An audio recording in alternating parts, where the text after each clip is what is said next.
Arithmetic progression class 10 state board. Okay, तो arithmetic progression देखो होता क्या है। अरिथमेटिक प्रोग्रेशन मतलब होता है कि जहाँ पे टर्म जो है एक सीक्वेंस में हो। फॉर एग्जांपल अगर मैं यहाँ पे लिख रही हूँ 2 4 6 8 फिर 10 एंड देन सो ऑन, तो आप क्या देख रहे हो कि फर्स्ट टर्म जो है 2 है, सेकेंड 4 है, देन 6 है। तो आप देख पा रहे हो कि हर एक टर्म में 2 का डिफरेंस है। तो इस टाइप का जो सीक्वेंस होता है जहाँ पे डिफरेंस कॉमन होता है और हम अगला टर्म भी देखो इजीली प्रिडिक्ट कर सकते हैं, क्योंकि डिफरेंस 2 है मतलब आगे वाला टर्म +2 होगा मतलब 12 होगा। तो इस टाइप के टर्म को हम लोग बोलते हैं AP। ठीक है, चलो हम लोग पहला क्वेश्चन करते हैं। देखो यहाँ पे क्या बोला है, which of the following sequence are AP, if they are AP find the common difference. तो हमें पता करना है AP में कौन सा है। तो देखो फर्स्ट में क्या दिख रहा है 2 4 6 8, राइट। आप इजीली बोल सकते हो कि इसमें 2 का ही डिफरेंस है, अगला टर्म भी आसानी से आप प्रिडिक्ट कर सकते हो। तो ये AP है, बट इसको लिखने का एक तरीका होता है, तो मैं आपको बताती हूँ कैसे लिखना है। तो ये मैंने क्वेश्चन लिख लिया है। तो जो फर्स्ट टर्म होता है उसे हम लिखते हैं T1 मतलब टर्म 1। तो टर्म 1 यहाँ पे क्या है 2 है, ठीक है। T2 क्या है, T2 इज 4, T3 क्या है, T3 इज 6, T4 क्या है 8 है। तो ऐसे हम बहुत सारे नंबर्स जो है लिख सकते हैं डिपेंडिंग अपॉन क्या दिया है। अब हमें D निकालना है। तो जो D1 क्या होता है, D1 होता है आगे वाला टर्म में से हमें पीछे वाले टर्म को माइनस करना होता है। मतलब हम क्या करेंगे, हम T2 माइनस T1 करेंगे। तो मैं यहाँ पे लिख देती हूँ T2 माइनस T1। तो क्या होगा, देखो T2 4 है और T1 क्या है 2 है। तो कितना आंसर आ गया, 2 आ गया, राइट। अभी हम लोग D2 निकालते हैं। देखो D2 हम कैसे निकालेंगे, D2 मतलब हमें D3 माइनस D2 करना है। D3 हमारा 6 है, D3 6 है और D2 4 है। तो मतलब 6 माइनस 4 करना है। 6 माइनस 4 कितना आ गया, 2 आ गया। अगर हम लोग D3 भी निकाल लेते हैं तो कितना आएगा, T4 माइनस T3। T4 कितना है 8 है और T3 6 है, तो 8 माइनस 6 हो जाएगा। 8 माइनस 6 कितना आ जाएगा, 2 आ जाएगा। तो आप देख रहे हो हर एक केस में जो है D है, यहाँ पे भी 2, यहाँ पे भी 2 और यहाँ पे भी 2 आ रहा है। तो हम लोग लिखेंगे as D1 equal to D2 equal to D3 equal to 2। हर एक केस में 2 आ रहा है। It is in AP। ठीक है, सेकेंड क्वेश्चन देखो, यहाँ पे एक करेक्शन है, ये 7/3 की जगह पे 7/2 होना चाहिए। ठीक है, मैं लिख लेती क्वेश्चन 2 5/2 3 7/2। तो सेकेंड क्वेश्चन यहाँ पे देखो T1 क्या है 2 है, T2 5/2, T3 3 और T4 7/2। अभी हम लोग D निकाल लेते हैं। D1 क्या होगा, T2 माइनस T1 मतलब 5/2 माइनस 2, 5 माइनस 4/2 हाफ। ठीक है, अब हम निकालते हैं D2। D2 क्या होगा, T3 माइनस T2। T2 कितना है 5/2, कितना होगा 6 माइनस 5/2 1/2। ठीक है, उसके बाद D3 क्या होगा, T4 minus T3 7/2 minus 3 7 minus 6/2 कितना आया, हाफ आया। तो देखो हर एक केस में हमें D क्या मिल रहा है, कांस्टेंट मिल रहा है। तो D1 equal to D2 equal to D3 equal to कितना, half. Therefore it is in AP, है ना। कांस्टेंट अगर हमें डिफरेंस सेम आता है that means it is in AP। Third question करते हैं। देखो यहाँ पे T1 क्या है, T1 इज -10, T2 -6, T3 -2 और T4 कितना हो जाएगा, 2 हो जाएगा। ठीक है, अब हम निकालते हैं D1 कितना होगा, T2 माइनस T1 मतलब T2 माइनस T1, T2 -6 है, T1 कितना है -10। जब भी नेगेटिव साइन है तो हमेशा ब्रैकेट लगा लेना चाहिए। -6 माइनस माइनस +10 कितना हो जाएगा, ये 4 हो जाएगा। ठीक है, अब हम निकालते हैं D2। D2 क्या होगा, T3 माइनस T2, T3 -2 और T2 कितना है -6। ब्रैकेट ओपन करते हैं, -2 + 6 कितना आ जाएगा, 4 आ जाएगा। ठीक है, अब हम निकालते हैं D3।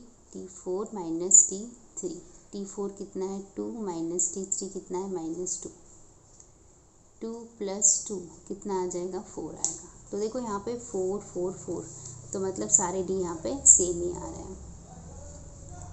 तो हम लिख लेंगे D1 = D2 = D3 कितना आ रहा है, 4 आ रहा है। Therefore it is in AP। ठीक है, फोर्थ क्वेश्चन करते हैं।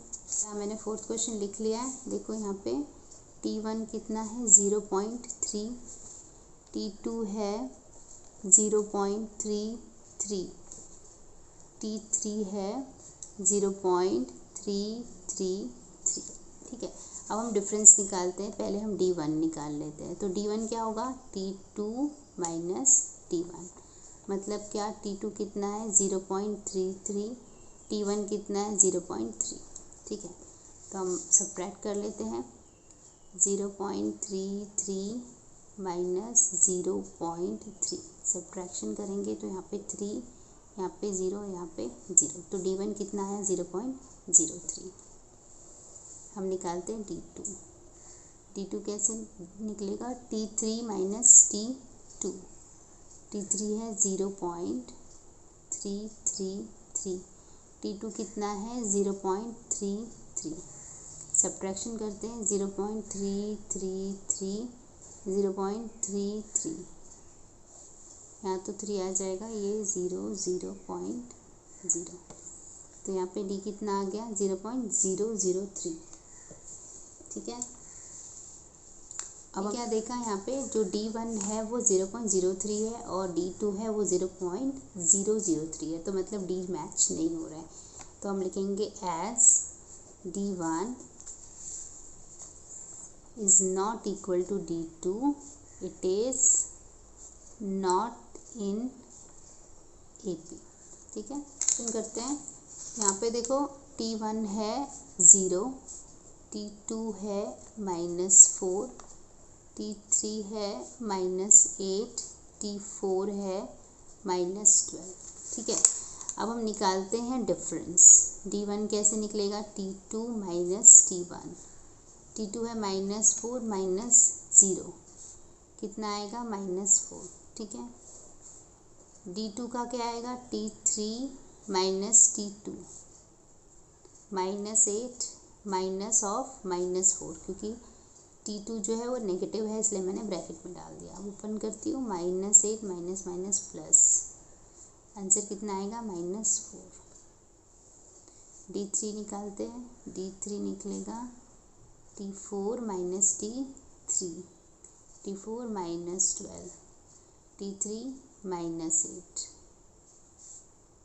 -12 + 8 -4। तो देखो D जो है सब केस में कांस्टेंट आ रहा है, तो मतलब ये AP में है। तो हम लिखेंगे D1 = D2 = D3 = -4 है, therefore it is in AP। देखो यहाँ पे सारे टर्म तो सेम ही है, -1/5 -1/5 -1/5। हमें पता है डिफरेंस भी इसमें कुछ नहीं है, मतलब 0 है तो हम उसे कांस्टेंट मान सकते हैं। तो हमें देखते ही पता चल जा रहा है कि ये इट इज़ इन AP, पर हमें सॉल्व करना है बिकॉज स्टेप्स आर इम्पॉर्टेंट ताकि हमें मार्क्स मिल जाए। तो मैं लिख देती हूँ T1 है -1/5, T2 भी है -1/5 और T3 भी है -1/5। यहाँ डैश डैश डाल देती हूँ। ठीक है, अभी हम लोग निकाल लेते हैं D1 निकाल लेते हैं। D1 क्या होगा, T2 माइनस T1।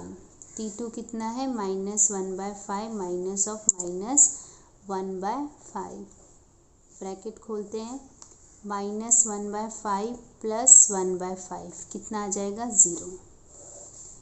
D2 निकालते हैं, क्या होगा, T3 minus T2, -1/5 minus of -1/5, ये क्या होगा, -1/5 प्लस 1/5 कितना आ जाएगा, 0। ठीक है, तो हम यहाँ पे बोल सकते हैं कि as D1 equal to D2 it is in AP। 7 देखो यहाँ पे T1 क्या है, 3, T2 है 3 प्लस स्क्वायर रूट 2, T3 है 3 प्लस 2 स्क्वायर रूट 2 और T4 क्या है, 3 प्लस 3 स्क्वायर रूट 2। ठीक है, अब हम निकाल लेते हैं D1 कैसे निकलेगा, T2 माइनस T1, T2 है 3 plus square root 2 minus T1 कितना है, 3 है। देखो यहाँ पे ये +3 -3 कैंसिल हो जाएगा। ठीक है, तो D का वैल्यू कितना आ जाएगा, स्क्वायर रूट 2। ठीक है, अब हम लोग निकाल लेते हैं D2 क्या होगा, T3 माइनस T1, T3 कितना है, 3 plus 2 square root 2 minus T1 कितना है, T2 सॉरी यहाँ पे T2 आना चाहिए, T2 कितना है, 3 प्लस स्क्वायर रूट 2, ब्रैकेट डाल देते हैं, अगले स्टेप में ब्रैकेट खोलेंगे, 3 plus 2 square root 2 minus 3 minus 2। ठीक है, तो ये देखो ये 3 जो कैंसिल हो गया, हमारे पास क्या बचा, 2 square root 2 minus square root 2। तो 2 स्क्वायर रूट 2 में से एक स्क्वायर रूट 2 चला जाएगा, तो हमारे पास क्या बचेगा, स्क्वायर रूट 2 बचेगा। ठीक है, आगे निकाल लेते D3 कैसे निकलेगा, T4 माइनस T3, T4 क्या है, 3 plus 3 square root 2 minus T3 है 3 plus 2 square root 2, bracket solve करते हैं, 3 plus 3 square root 2 minus 3 minus 2 square root 2। देखो ये 3 तो कैंसिल हो गया, यहाँ पे 3 स्क्वायर रूट 2 और यहाँ पे 2 स्क्वायर रूट 2, तो 3 स्क्वायर रूट 2 में से 2 स्क्वायर रूट 2 चले गए, तो कितना बचेगा, स्क्वायर रूट 2 ही बचेगा। ठीक है, तो हम क्या देख पा रहे हैं, D1 भी स्क्वायर रूट 2 है, D2 भी स्क्वायर रूट 2 है और D3 भी स्क्वायर रूट 2 है सॉरी, तो therefore it is in AP। तो D1 equal to D2 equal to D3, therefore it is in AP। 8th question, यहाँ पे T1 क्या है, 127, T2 क्या है, 132, T3 है 137।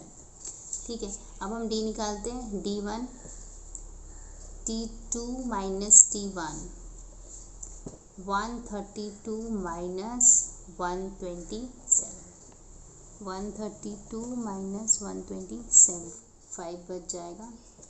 ठीक है, अभी हम लोग D2 निकाल देते हैं, D2 क्या होगा, T3 माइनस T2, 137 माइनस 132 कितना आएगा, 137 132 माइनस किया तो आंसर कितना आएगा, 5। तो हम देख पा रहे हैं कि दोनों केस में 5 आ गया है, मतलब डिफरेंस सेम है। तो D1 equal to D2 equal to 5, therefore it is in AP।